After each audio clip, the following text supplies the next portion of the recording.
All right, we back at it, man. Rapping Reason. This is episode 7. I am one of your hosts, Dr. Jeremy C. McCool. And I'm Earl Hopkins, man. What's happening? What's good, bro? We back at it again. Back at it, man. Good week for me so far. How's your week been looking, man? Man, my week is great, man. We getting ready to go back to classes soon, man. So I'll be we back in the classroom next week. I'll be back teaching. I'm actually teaching. I teach media technology next semester, but I'll also be teaching my hip-hop course again. So yes, sir. I'm looking forward to that, man. We're running it back, and the course is actually called Rapping Reason, Socially Conscious Hip-Hop. Irony, bro. The irony. So, yeah, man, I'm looking forward to a new group of students in that course and to be able to continue teaching about socially conscious hip-hop. In your years of teaching, what is something that you've taken away from life? Because these students are obviously in their late teens, early 20s. What have you taken away from them? Are they aware of, like, socially conscious music, or do you have to do a lot of education just on that part alone? I think that a lot of them they're aware of music that is spoken about social issues. They just don't necessarily have the name for it. So some of them aren't necessarily, when they hear the word conscious rap, they don't attribute it to some of the stuff that they've already been listening to.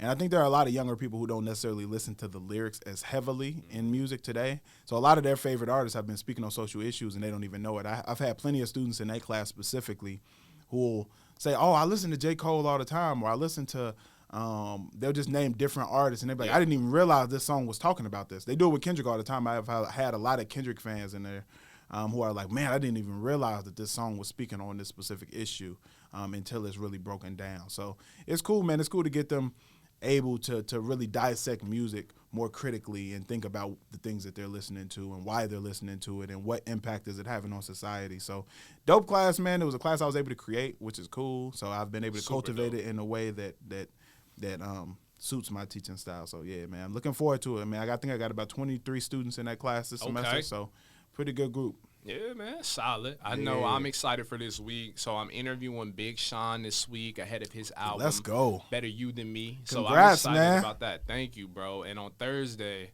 I'm interviewing Babyface Ray, a Detroit artist who's been bubbling for sure for a while now, at least like 3-4 years. So I'm excited to interview him. I just love the fact that like Detroit has a sound, or has had like relevance in rap for decades at this point. You can go back to, Proof, Eminem, D12, right? D12, that whole troop, to now, and seeing this evolution, man, is dope. So I'm excited to interview those two artists within the same week and do those stories, bro. So it's a lot to look forward to, Yes, sir, man. Congrats. And it's good to see the Midwest, man. As you all know, man, we're both from the Midwest, so it's always cool to see the Midwest getting some light in hip-hop and to see that the sound that has really been cultivated in Detroit. It's cool to hear, man. The first one who had that kind of sound, and I'm not sure if he's the innovator of it, but T Grizzly was probably one of the first early ones that I heard with this new style that Detroit has been running with, man. So, yeah, man, shout out to the D.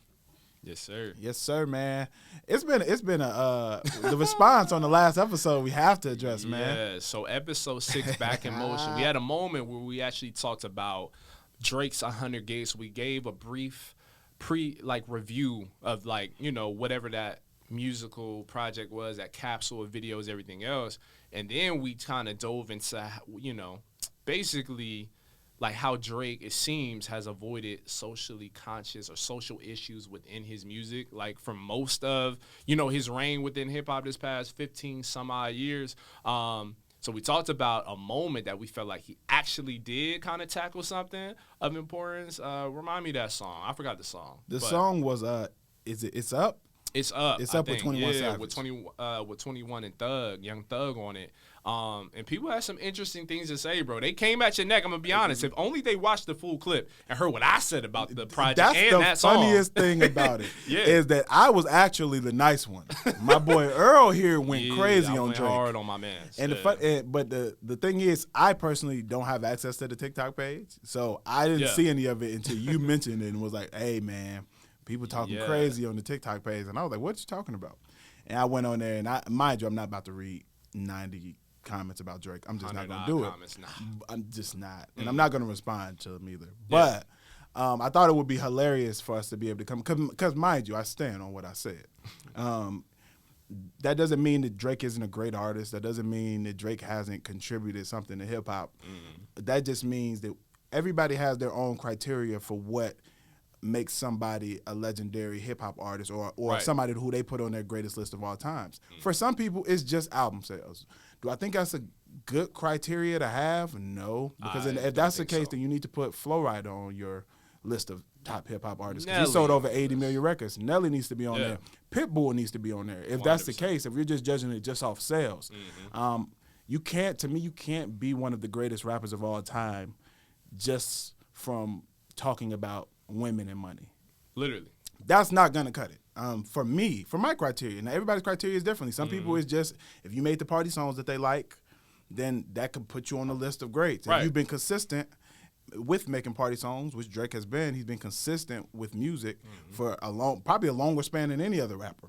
He's been at a top level. So if that's your criteria, cool, but just not mine. But I want to go through some of the. I'm going to give Earl a chance because, like I said, I'm not reading all those. Yeah, but, so among all of these comments, bro, it's just too much. Of course, these notifications hit my phone. I need to turn them off, honestly. But one of the commenters, among the many commenters, vitriol is in these people's veins, bro. Like, they came at you vitriol like and glitter. That's how I envision Drake fans. Just and of course, most of these accounts are kind of faceless or just like random accounts where they're just built to comment on stuff and to stir the pot. But one commenter said, you don't have to talk about social or political issues to make good music. And then they had the skull emojis, like they're laughing, like, you know what I mean? Okay. Like they're dead. Like, I agree. I don't think you have to make. Yeah. I never said that. I don't think you said that you can't make good music. I think there are plenty of people who make make great music who do not tackle social issues. I grew up listening to Nelly heavily. Country Grammar was one of my favorite albums growing up. That doesn't tackle any social issues directly. So, I mean, I think you can make great music and not speak on social issues. I agree. Sure. You're just not one of the greatest rappers to ever live. Yeah, honestly. And, like, there's a difference for me between my favorite hip-hop artist versus a GOAT. Absolutely. And that clear distinction for me, for you, is different. That criteria looks different. Yeah, that criteria includes social impact. Yeah. There's not anybody who I would put on my list. And a lot of people, one other thing I want to just almost just question, some people are putting stuff in there like, when did Jay-Z speak on social issues or when did Biggie speak on social issues? I'm just like, have y'all not listened to any of their music? To this music? Like, you can't. Like, Biggie only had 2 albums, one of which came out after he passed away. Right. And have you not heard Sky's the Limit? Have you not heard Juicy? Come on. Have you not, like, Jay-Z is, I don't even know why anybody would say that because Jay-Z's done it on every album just about for the last 20 years. And 444 in a nutshell is almost a conscious album, almost entirely. I wouldn't even say almost. Yeah. It's a very conscious album. Straight it speaks through, honestly. on systemic racism. It speaks on redlining, everything from redlining to the wealth gap in America. 100%. So it speaks on a lot of different social issues. So for me, that's a criteria. And and there's nobody who's in my personal top 5 or 10 lists who has not spoken on social issues in depth. So what else? Another comment. So this person said, people try to act like he isn't black enough, Drake, but yet want him to speak on black problems. I can't relate to that because that's never been my critique of Drake has never been that he's not black enough. Yeah. So I personally can't. Yeah, I can't relate. I can't relate to that question. I mean, there are people who make that argument. He's biracial, so is J. Cole. J. Cole doesn't have any problem speaking on social issues. And like Drake, he's biracial. He's half black, half white. So it doesn't matter. And also, we talked about social issues. You can be a white artist, a white hip-hop artist, an artist of just color in general, or, you know what I mean? You don't have to be black to speak about social issues. Absolutely. Eminem has spoken about a lot of social issues. Exactly. Like, I mean, I can name songs right now. Eminem has a song called White America. Yeah. If you haven't listened to it, he speaks on social issues. Eminem has had plenty of songs about poverty. I suggest listening to a song called Rock Bottom. He's spoken about issues with his family, issues with his mother. I mean, he's spoken about a lot, of everything from drug abuse.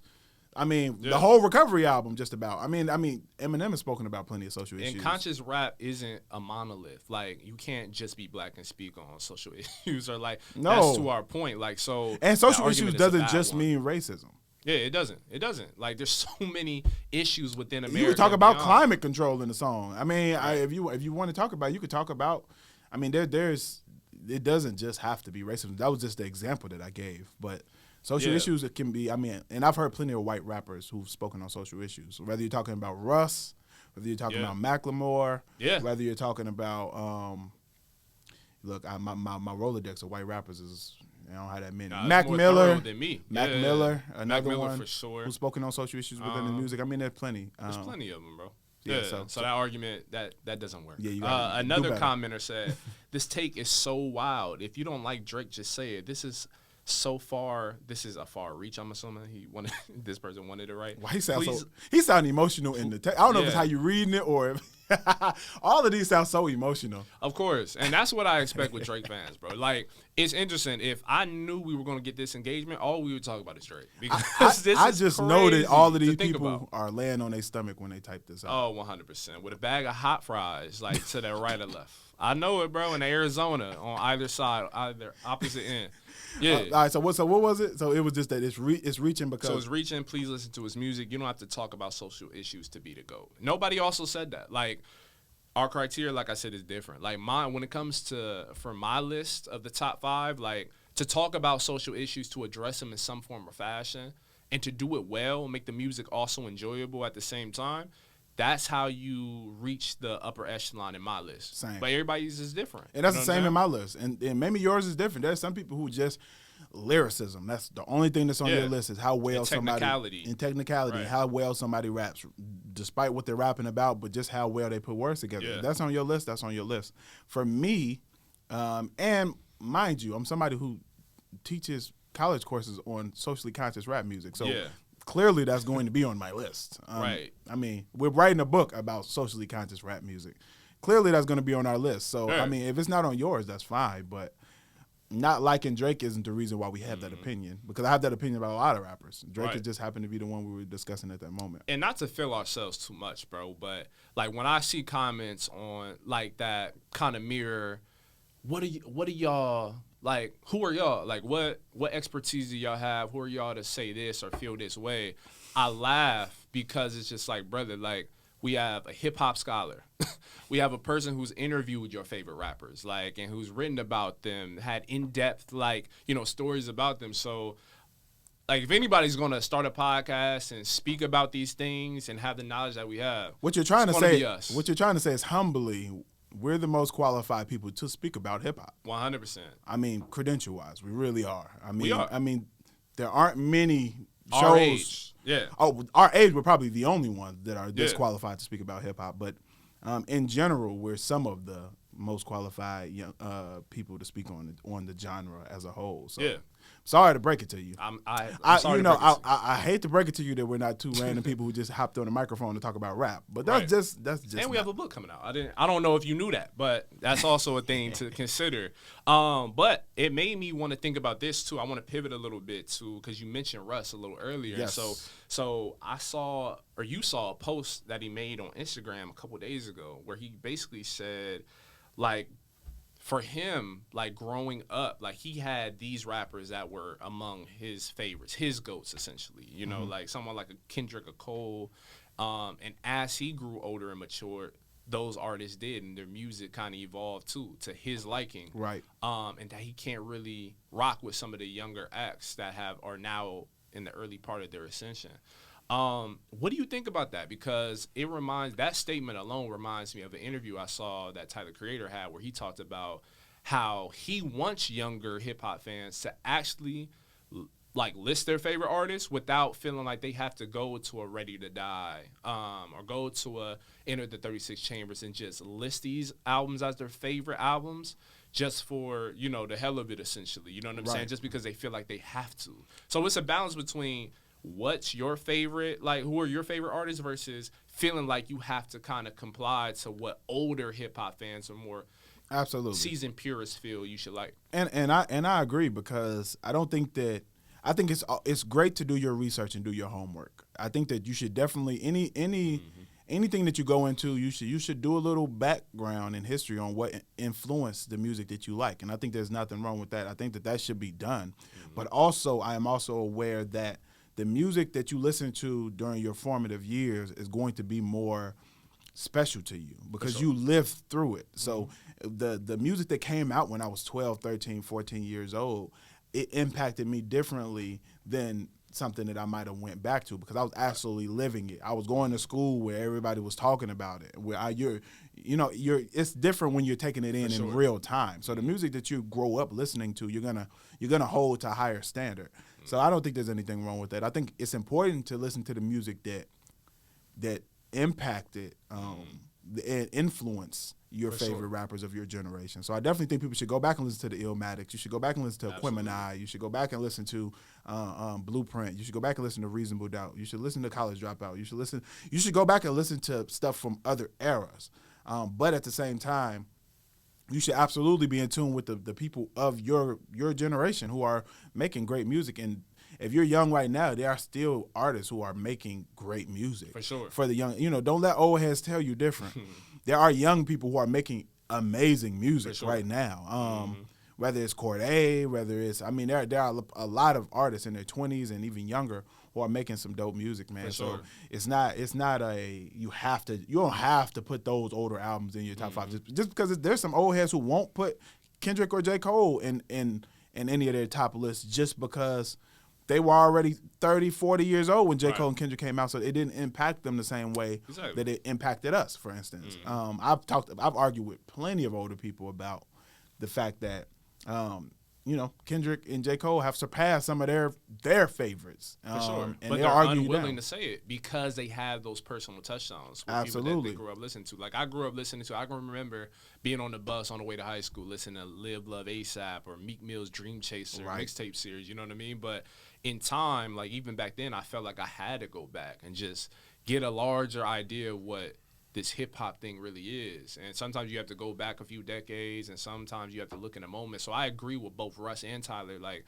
a mixture of both is healthy, especially if you consider yourself a true hip-hop fan. Absolutely. And I think doing your homework is going to always be your best bet. I don't think you can ever go wrong with studying the greats that came before your generation. Yeah. So I always strongly recommend it. That's one of the reasons why in my college courses I make sure that they're listening.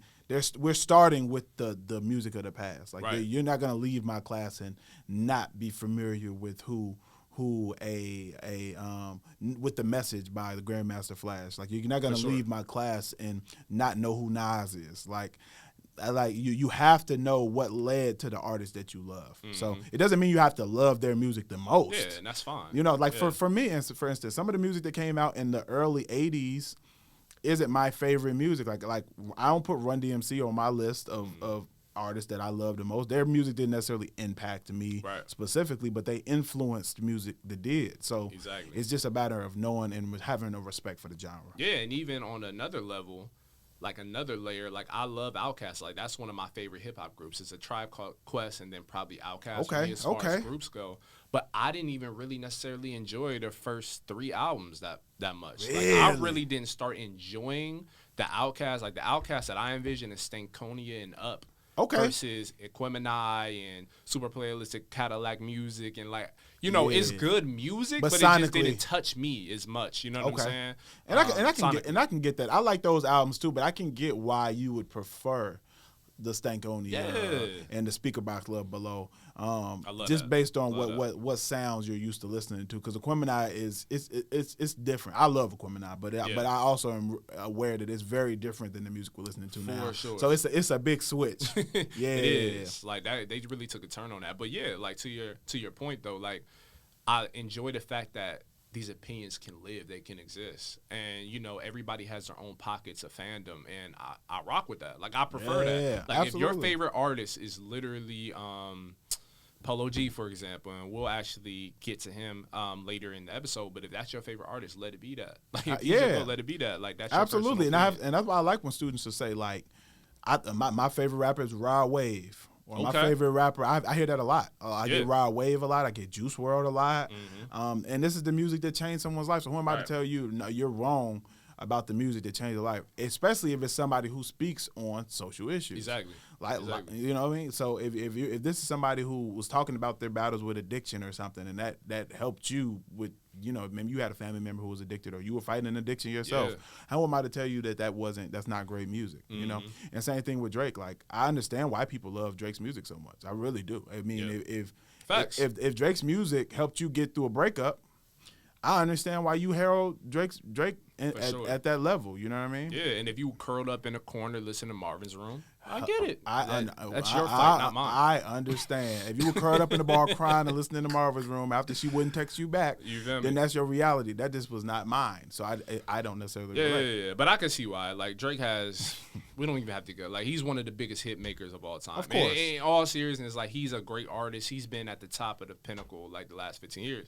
But again, if it doesn't, like, if I don't connect with it, that's okay. You know what I'm saying? It's perfectly fine. An artist that we do connect with, we do rock with in totality is Chance the Rapper. So he just dropped, I guess the song is called 3,333. Absolutely. From the Instagram clip that he posted a couple days ago. How did you feel about that record when you heard it? I loved it when I first heard it. Yeah. And I thought it was dope that he was transparent about only selling that amount of tickets. I forgot how much he said that the venue held. Yeah. I think he said the venue held, 14,000, I want to say maybe? Yeah. And he only sold a little over 3,000. So the song was kind of about, like, he was very transparent about this idea of, like, it might look like I'm falling off to people and the insecurities that he kind of dealt with not being able to sell out that venue, and what it would look like to people if he had a half empty venue. So I thought it was dope, man. Chance has been on a run, and I think his comeback is I love seeing it, man. I think that the industry has been missing a Chance the Rapper for a while. Oh, absolutely. I think that he's like the bridge between the Kendrick and the Coles and the new generation. I think he's like smack dab in the middle of those two. And I think that he's always made some impactful music. One of my favorite songs by Chance the Rapper is Might Need a Bodyguard. Oh, yeah. I Might Need Security. Right? I Might Need Security. That's love that jump. Love that song, man. He sampled the Jamie Foxx stand-up special, man. I always go back to that, bro. Because, bro, it's hilarious. But yeah. Hilarious. Yeah. And I think that's one of my favorite Chance rappers. He had a lot of songs I love, though. And I think the Chance has always been the one he could rap really well. Really rap. And he takes a lot of risks sonically with different sounds and playing around in and out of different genres, and I think he does it well. So yeah, I'm looking forward to this next project. What did you think about the song? So this song, like, for me, is dope. Like, I love when Chance is in this pocket where he's rapping over like that type of beat. Yeah. Right? But he's also dipping into, like, that lyrical pocket that, you know, we've been seeing from him even more lately. He used to, like, I want to, like, go back to that because he's been experimental, like, throughout his catalog for the most part. But it seems like he's been purposefully going to more boom bap, more East Coast bass lyrics. I know he did a couple records with DJ Premier and, like stuff along that vein. And it works. Like, if he did a whole album of that, bro, me personally, like, I don't know about what his Day One fans would feel, especially ones that really gravitated towards him on acid rap, but I would love that because he does it so well. And I think this is another just additive to what he's been really cranking out in this rollout of Starline. Like, so are you excited about the project? I feel like hip-hop needs a Chance project, period, but especially one like that one. I'm very excited about it, man. And I think that what he's shown even during this rollout is how versatile he is as an artist. Crazy. And I think that every song that he's rolled out thus far sounds completely different. Stars Out sounds completely different than this joint that he just put out. This one sounds completely different than the Family one that he had put out. Like, all of these songs sound completely different, and they're talking about completely different things. Yeah. And I think that's what has me really excited for the what's it called? What's the name of the project? Starline. The Starline project. I think that's what has me excited for this project. Yeah. I think he's just done a good job with the rollout overall and getting people excited for it by putting out these snippets. And he's rapping at a level where he's going crazy. Where I'm like, okay, he is trying to prove that, hey, y'all need to mention me amongst these other people who y'all are talking about. And yeah, I'm looking forward to it, man. And this is even outside of the Chicago bias and knowing all of the great work that Chance does in Chicago, it's just cool to see an artist like Chance have that longevity and still be around. You know, I don't know how long it's been since 10 Day released, but I mean 10 Day came out when I was in high school. So 2013 maybe? Yeah. 2012? It might be it might be 20. Yeah, probably 20. Yeah, cuz Asteroid came out 2014. Really? I think so. Yeah, the 10 Day. Maybe I just started college when 10 Day dropped. Yeah. But yeah, man, 10 Day is for him to have had this longevity in the game and people to still be looking forward to your projects and and him to still be touring internationally, nationally, man, is beautiful to see. So I'm looking forward to the project. Yeah, and it feels like he's been rolling this out. Maybe it's just me. I feel like he's been rolling out this album for like almost a year plus. Yeah. Because he had that record with Joey Badass that I love. I can't think of the title or the track name off of my head, but 2012 was when 10 Day released. So he had the joint with even what's his name, Vic Mensa, yep. Wraith. I love that song too, and that came out I think last year or maybe a year and a half ago. So it seems like he's been building up momentum for a while. It's been 5 years since his last album, The Big Day or whatever the project was called. Had a little bit mixed reviews. I would say for the most part from like sources that I like tune into, but I think like the stuff that he's been building up to this point, I think we're ready. Like, I think he's ready. I think we're ready as rap fans. And even the record, we ain't talk about it much, but the Joey Pert record, Bad Boys 2. Absolutely. Like, I really like that song. I think, like, Chance, like, I don't think he really fit on the song, but I still enjoy the song. And I'll be honest, I didn't like that beat. You didn't like, I love the beat. That beat sounded like some old 2012. I don't know. It sounded very like somebody made it on Fruity Loops. No disrespect to the producer. Okay. I just didn't like. I didn't care for the beat, but but Chance was rapping on it. I don't necessarily think that he fit the pocket that he was going into, but I did think that Joey Pert killed it, bro. Yeah, both of them killed it. Rapping wise, both of them did well. I just don't know. Maybe I didn't like them on the production. It just didn't necessarily fit. Okay. Yeah. But for the most part, as far as his releases, I've been sticking with them, bro. Like, I'll play him back to back throughout the week. Like, I really enjoy what I'm hearing from him. So I'm looking forward to the Starline. Yeah, man, Starline, man. Everybody stay on the lookout for that project. I'm hoping that he drops it. I would like to hear about it end of the summer. When the summer end, technically September. I guess technically like September, like what, mid September? Yeah, I think we need that before. Yeah, then, while like our Chicagoan friends, like our people in Chicago still have time to hop on a boat. Well, people are still outside. Yeah, man. Chance. I think we need that, man. You need to go ahead and deliver that project because I think that it's lined up perfect. It's lined up perfect for him to knock this one out the park. So yeah, shout out to Chance the Rapper. And how do you feel about just rollouts in general? I feel like for me, I think, like, a rollout kind of like Chance, I feel like maybe it's been extended, maybe a little bit more than he had planned, maybe not. But I think, like, what I'm seeing from, like, a Big Sean where he's releasing new songs with the visuals, like, attached to him, I don't feel like people do that anymore. Like, I don't feel like they do traditional rollouts quite the same. So what I think happened... Let's talk about it. It's gonna go back to that episode titled "You Ain't Beyonce." Yeah.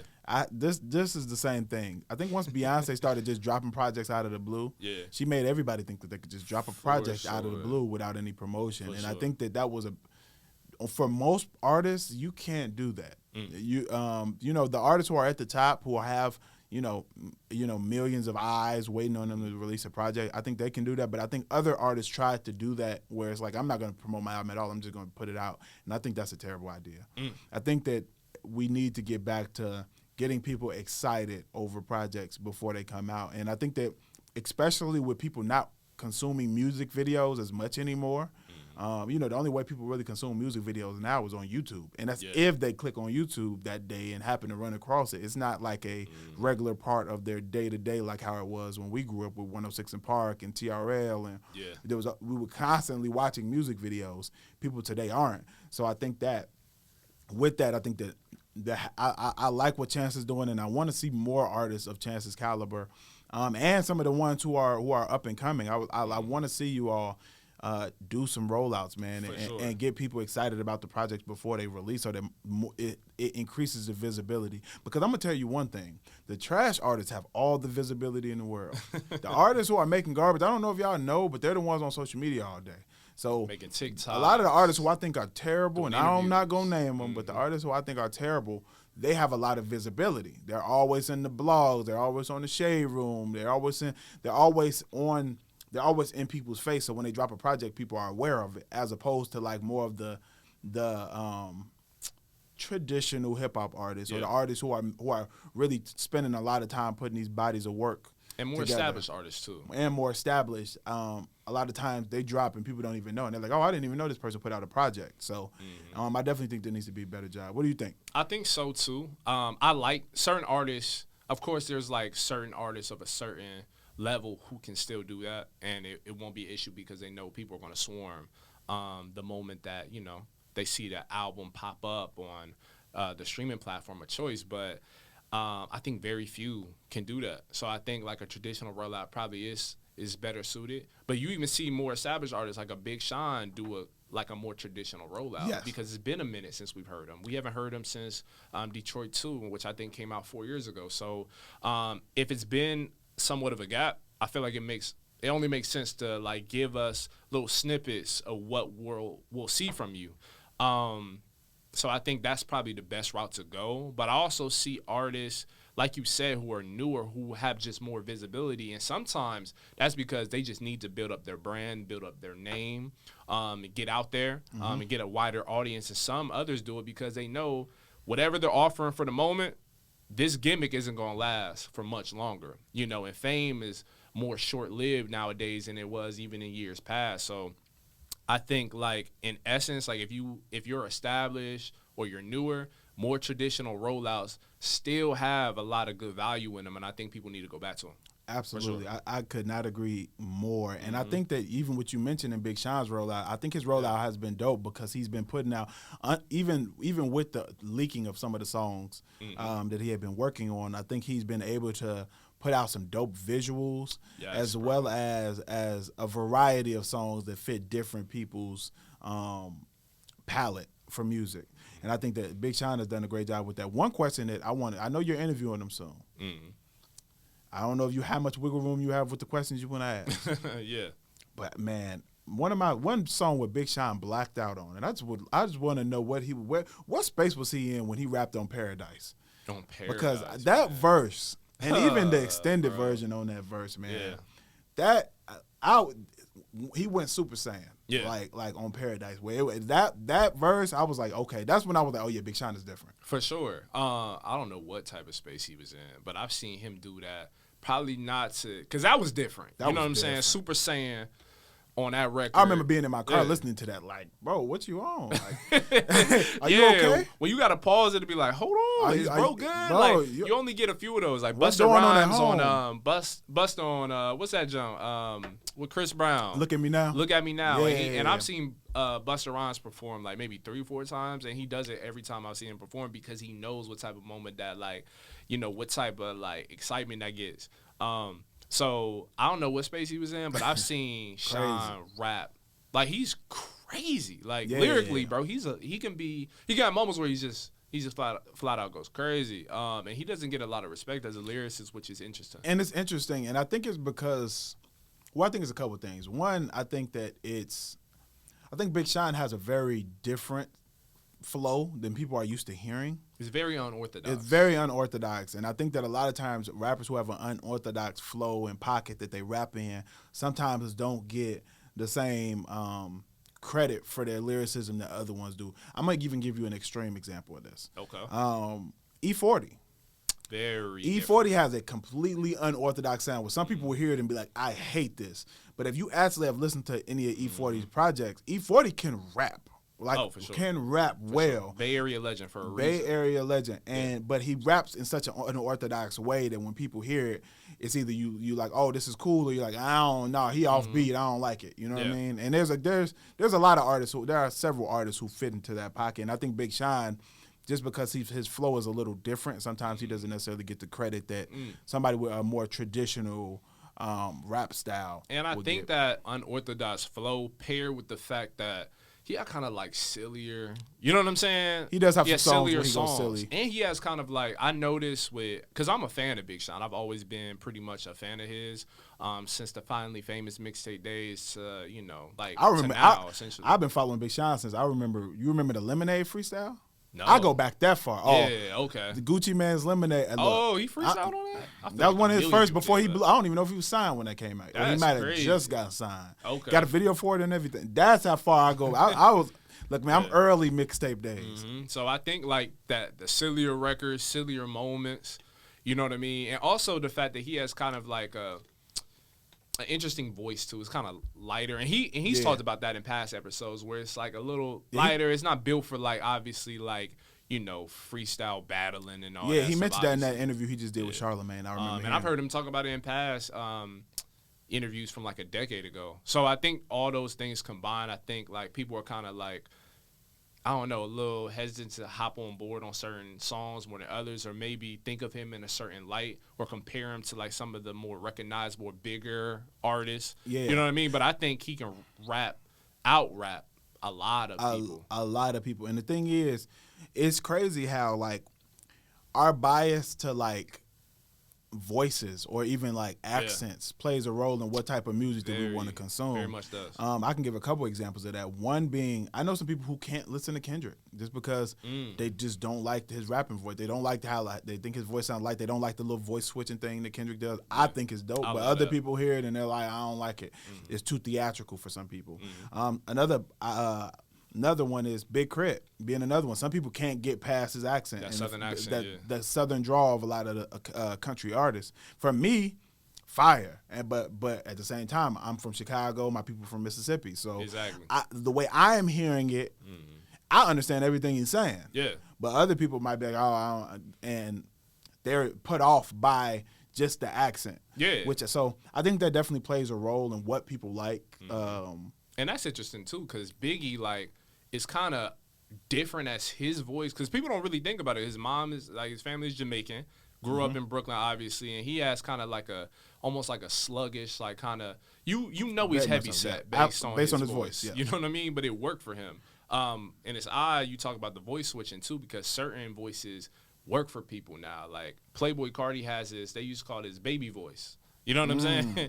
And he's garnered like a lot of fandom from it. So it's odd how that works. But the thing is, the same thing that people don't like about you is the same thing that other people love about you. Will love about you. So it's the same thing. So the same reason why somebody may say, I don't like Kendrick, he raps too fast, or his stuff is theatrical. Other people are like, oh my God, that's the best. That's the most amazing thing about him as an artist. Yeah. So same thing, even if you talk about a Drake, there might be somebody who, I don't like this whole, when he first came out at least, he doesn't do it as much now, but going back from the singing, back and forth from singing and rapping, there might be, early on, I remember some people being like, I don't like that. And that was the stuff I liked. I was like, no, I think that's dope that he's going back and forth between singing and rapping on this on some of those early tracks. So it's interesting because it even goes beyond rap, because they think about that with Prince, Prince's music, God rest his soul. Like they used to talk about like, oh, well, I don't know if anybody really took issue with it. I loved his versatility as a musician and a vocalist. You know what I mean? Prince is the legend. Come on now. Look, that's a whole nother conversation, man. The amount of respect I have for Prince as a musician, not only just as a musician, but just the way he maneuvered through the music business is just on another tier. Yeah, man. Shout out to Prince. Absolutely, man. Yeah, man. I think that and even with comparisons, I think comparing people also sometimes can take away from just enjoying the artistry of somebody. When you're talking about Prince, the first thing that comes up is, who's better, Prince or Michael Jackson? I like Michael Jackson better. Their styles are polar opposites. Polar opposite. Prince is a rock star. Yeah. You know what I mean? Who made some R&B type music, and Michael Jackson is completely pop and R&B ish. You know what I mean? They're on two opposite sides. Yeah. Like they sound absolutely nothing alike. So it's interesting that people just compare them because they're both big. Same thing with J. Cole and Kendrick. Like people compare them because they were the only two who were doing, at the top of their game as far as socially conscious rapping and putting out the bodies of work that they did. But they sound nothing alike. They don't sound alike. No. At all. And we want to see like a lot of fans want to see a collaborative album because of their stark differences. What magic could come from that? Absolutely. You know what I mean? So yeah, but there's no room for comparison in this game, bro. Number one, especially in hip hop, there's so many artists. And only a few of them are reaching a certain superstar level. So you got to appreciate them rather than kind of pin them against each other. Like, there's no room for that, in my opinion. Yeah, no. And I think it's you know, it's natural for us to do that. We're a sports driven culture, so we're always gonna say who's better, this or this. Even with R&B, who sings better, SZA or Summer Walker, or this person or that person. I mean, that's actually a good discussion. I'm not gonna lie. SZA or Summer Walker. You see, I was working. You see how it worked. And I was like, dang, we should. Talk I could slap that on the headline, and you would have been like, let me click on that and see in what's a heartbeat. going on. You know, that's what a lot of people do. So naturally, we do that naturally, but I think just don't let that stop you from enjoying an artist's music. Don't say, oh, well, I think this artist is better, so I'm not going to listen to this other artist's music. That's the key, because you can listen to both, and it's okay. You know what I'm saying? It's okay. Yeah. Like just like with the Drake topic, there are Drake songs that I love. It's okay for me to like some of Drake's songs and to also not think that he can be put in a category with a Kendrick Lamar, a Tupac, or it's okay. It's okay. It's okay. It's okay. You know what I'm saying? On that note, too, I want to switch gears one more time, man. We got to talk about this Polo G, Chicago native himself. Absolutely. He just released a project called Hood Poet. And he's been on a run for a little while, too. He's been on a road, like, just producing music, man. What I love about Polo G is his consistency. You know, he's always going to come around and drop a project or give you a few gems to really ride to. You know what I'm saying? Absolutely. And so this album, I'll just start this off. I think this album, it's not like necessarily my usual go-to when it comes to music. I'm not someone who listens to a Polo G like consistently, but I can say that I did enjoy this project. I think there are a number of songs like No Recruits with G Herbo, the record with Glorilla, Bad Kids, you know, Angels in the Sky. I like the elements that are more melodic, right? Melodic leaning. And I like when he's just rapping. Like, it's not necessarily the type of songs, again, or topics that I really enjoy. I don't really like murder music and like, you know what I'm saying, trench music. Like, I don't really go to that. That's not really my lane. But yeah. I think he does this really well to the point where it can draw you in as someone who's not used to listening to that. It can draw you in, and you can really still ride to this type of to this type of music. So yeah, I think Polo G did a solid job on Hood Poet. Yeah, and I would also agree. I think that I'm just past the drill music stage of my life. So some of the more drill songs, even I wish he reordered some of the songs. Like, I wish the first two songs weren't the first two songs, because some of the more melodic ones were the ones that I really gravitated to. That really stuck to you, yeah. Oh, absolutely. And I think he does. I would like to see him lean into that even more. This is actually the first full project I can say that I've listened to from Polo G. I've always heard singles here and there. One of the songs that was the first one that caught my attention was Wishing for a Hero. It was a freestyle he did over the I think it's the Changes beat by Tupac, and he put it out. He put it out during the George Floyd situation. That's when I really discovered him. I had a lot of students. Funny enough, me being from Chicago, but my Philly students were the ones who put me on. So at the last institution I worked at, I taught a lot of Philly students too, and a lot of them was like, "Oh man, I know you listen to Polo G," but I'm like, "Nah," because I've been out of Chicago for a little while at that time. So they were like. They were like, no, you need to listen to him. And they sent me that song, and that was one of the first songs I heard of his where I was like, okay, he can rap. Yeah. And so I've always listened to singles. This is my first time going through a full project from Polo G. And like I said, I'm with you on the fact that, like, the messaging, of course, is you know, I'm not at a point where I listen to a lot of murder music. I'm just not at that stage of my life where I really want to hear a lot of it. But there's some other songs on here that I'm like, amazing. Like, I really like Barely Holding On. Amazing. I love the hook. Super catchy. Definitely got added to a couple of my playlists personally. Yeah. So I like the joint, even though to goes completely against what I just said about not wanting to hear murder music. But the one with 42 Doug. Oh yeah, that's a joint too. That's a joint. Beat crazy. Yeah. Detox, loved it. I even like Thorns, Survival of the Fittest, the one with Future. I like. Survival of the Fittest is solid. Yeah, man. He had some songs on here that I really, really liked, man. And I think that he definitely has a bright future. I would have personally, I think he could have cut this down. Definitely could have cut it down. There's some songs that just sound too similar. I don't know if that's like a common critique he or other artists in that lane receive, but some of them kind of like, I like albums that are cohesive, that meld together from track to track, but it felt like at times, especially towards the middle, it felt like they were just too similar, especially because the topics themselves are really similar. But so I feel like maybe if you would have cut it down, we would have had a little bit of more differentiation between certain tracks. Yeah, and the one I'm talking about, the freestyle that he had put out over the Tupac beat, Changes, that lets me know that he has the ability and capability of rapping about a lot of different issues. And just a lot of different topics in general, not even necessarily social issues, but just topics in general. Sure. And I would like to see artists like him just test themselves more as far as what they're rapping about. Because I think that a lot of these artists, they don't necessarily, they kind of just stick to what got them famous. And this has always been the same thing I've said about G Herbo, even though he switches, he does it more. He switches out of it more than a lot of other artists who came out of the drill movement. But I would say, you know, G Herbo can rap well enough to rap about something else, and I think that that's one of the things that I'd like to see more of that class of rappers just push themselves a little further to rap about different stuff. You don't just have to rap about what got you famous. And I think a lot of people feel pigeonholed because they're like, well, I built this audience just rapping about this drill stuff. You know, are they still going to want to listen to my music if I start talking about something else? And I think that's a battle that a lot of artists face in general, even outside of hip-hop, is, you know, I built an audience with this type of music, and a lot of them are just afraid to experiment. And I think, like, an artist that had that fight was the Baby for a while, because, like, when he was really after Suge and everything else, I remember on his, you know, his major label debut, he kind of, like, he tried to switch it up a bit. Or maybe it was his second album, but whatever project it was, he tried to switch it up because he heard the rumblings that, yo, all your songs sound the same. You have the same flow, or you do the same with this. And so he switched it up, and it didn't hit quite the same or as much as he anticipated. And so he's now kind of going back to that. I think a lot of factors in between obviously kind of slowed up his progress. You know what I mean? We don't have to speak on that. We kind of know. But, and I feel like certain artists are capable of switching up.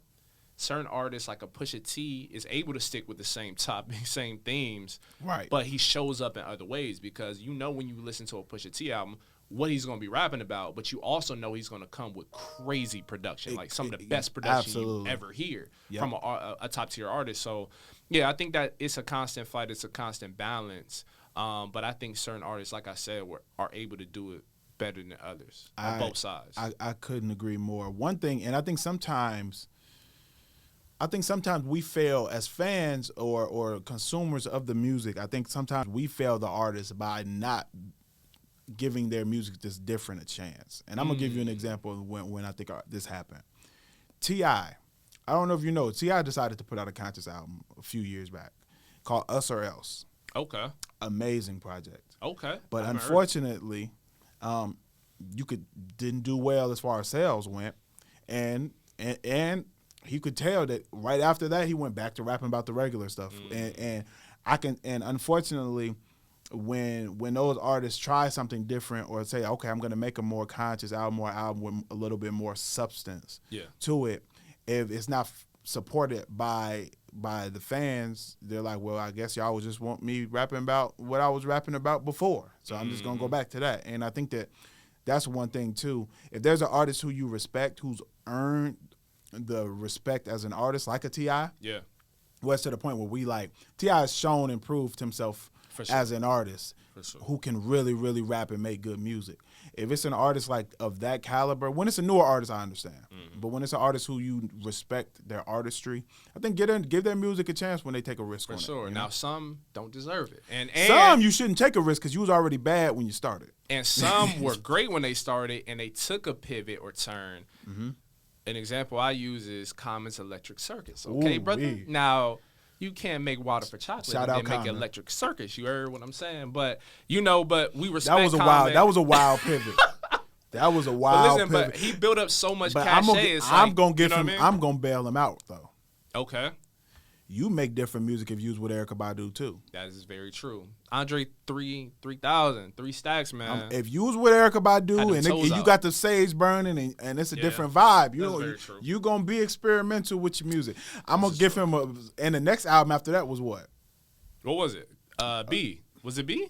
I think it might have been B. Yeah, maybe. So, Look what you know what I'm saying? He had to go back to his roots. You know what I'm saying? So he was able to bounce. He was able to pivot, but that was a nasty transition. That was a wild era, bro. Yeah. But then you have like artists, and I want to say this too. Common had built up so much cachet that us as fans, we were like, all right, you had that little Boo Boo album, right? But like, we know you're gonna come back and come with something better, and Absolutely. he did. And someone like a Kanye West who came out with 808s and Heartbreaks, like it didn't necessarily catch on quite the same as much, especially after graduation.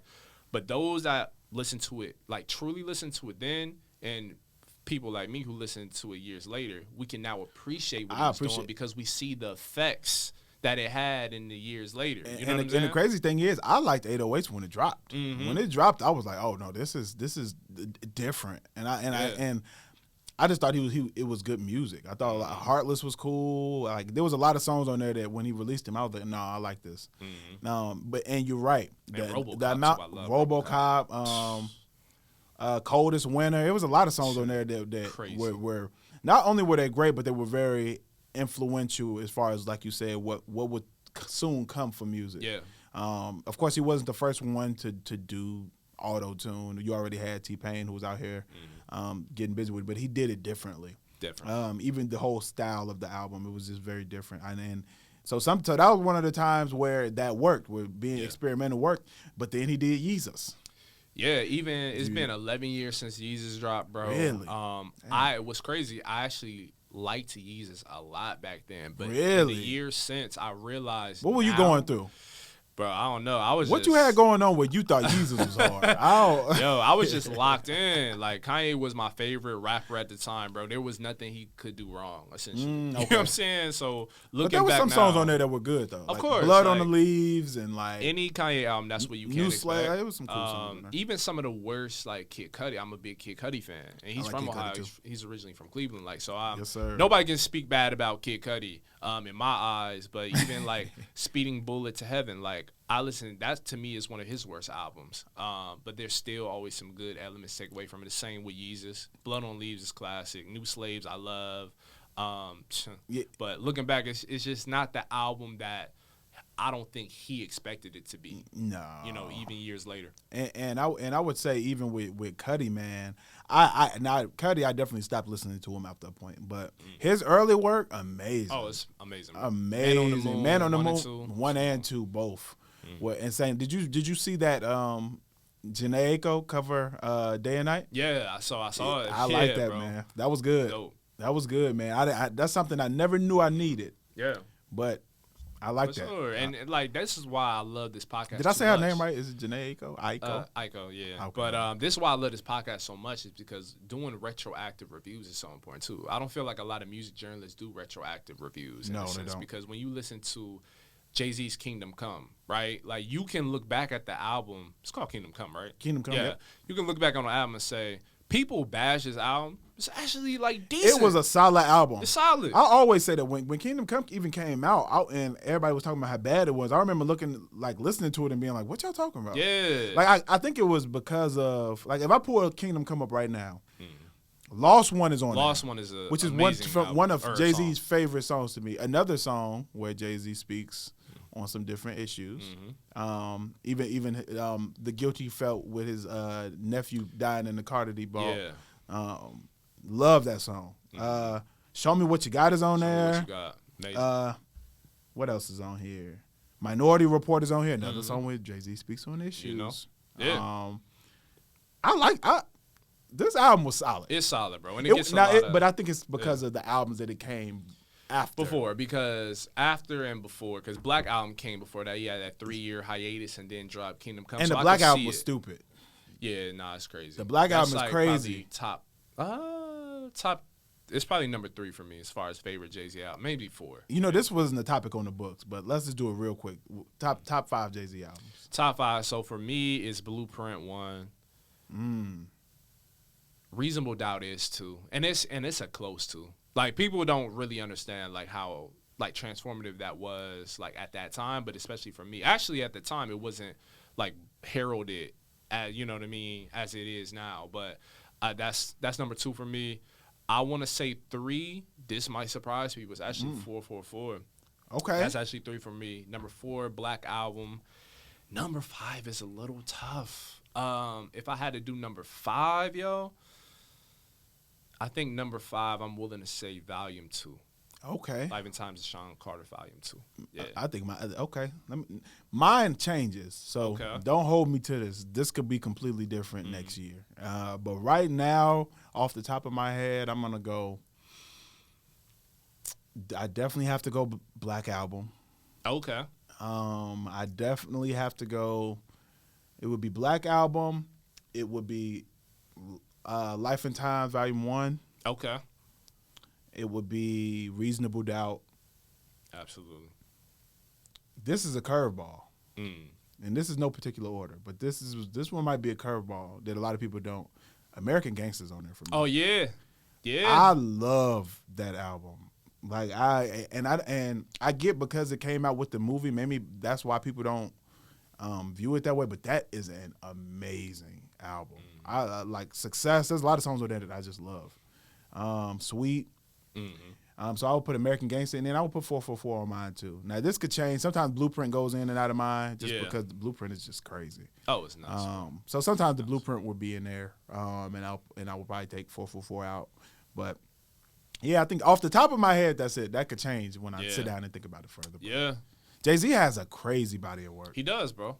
He does. I think he has one of the more, like, it's crazy to call it understated. I don't think understated is the word, but I think when people look back on it, like, especially because he's been inactive for, like, you know what I mean, really the past decade, honestly. Right. Outside of 444, yeah. Yeah. And then what was the Magna Carta Holy Grail came out in 2013. So it's been a while since we really heard from him consistently. But when they look back at his project, it's even with the Carters, with Beyonce. Like, come on. And those are good. And those are really good. So people really got to dig into, like, the crates a little bit and really look back. And we haven't even gotten into Hard Knock Life album. Like that's what I'm saying. There's so much. Rock La Familia, like that album. Like, come on, bro. We didn't even get into Watch the Throne, which is crazy. Like, come on. My list going to end up changing if we keep talking. Yeah. That's what I'm like. Jay-Z has so many albums. You really got to sit down and think. I really have to. Now that I brought this topic up, I would really have to sit. All right, by next pod, we're going to really sit down. Yeah, we got to sit down. What we want to do? Top 5, top 7, top what? I'm willing to do top 10 too much. Let's do top 5. Okay. All right. We're gonna go back to the drawing board and see and see if that changes by next pod. Bro, episode 7? Yeah, it's another banger, man. Appreciate every one of y'all, man. Every one of y'all who are tuning into the podcast, man. One thing, make sure y'all are subscribing. Yes, like, a lot of y'all are watching on YouTube, but you're not subscribed. You're talking to about the episodes to y'all friends, your girlfriends, whatever. Like, actually subscribe. Subscribe to the YouTube channel. Follow us on Instagram. Yes. Rapping Reason. Follow the TikTok. Earl be holding that down, so I don't see none of the crazy stuff y'all on there saying. Thankfully, because it'd be wild. But yeah, and also listen to us on Spotify and Apple Podcasts. People forget that. Like, yo, you don't have to tune in if you don't have the time, whatever. If you want to listen to us on your commute to and from work or wherever else, you can do that. So definitely check us out on those platforms. Yeah, man. Check us out, man, and continue supporting and sharing this platform. We'll keep talking about real hip-hop and giving some in-depth analysis of both new and retroactive reviews. So, yeah, man, we holding it down. Signing out, Rapping Reason. Yes, sir. Another episode in the books. One. Yes, sir. Sir. And we're out.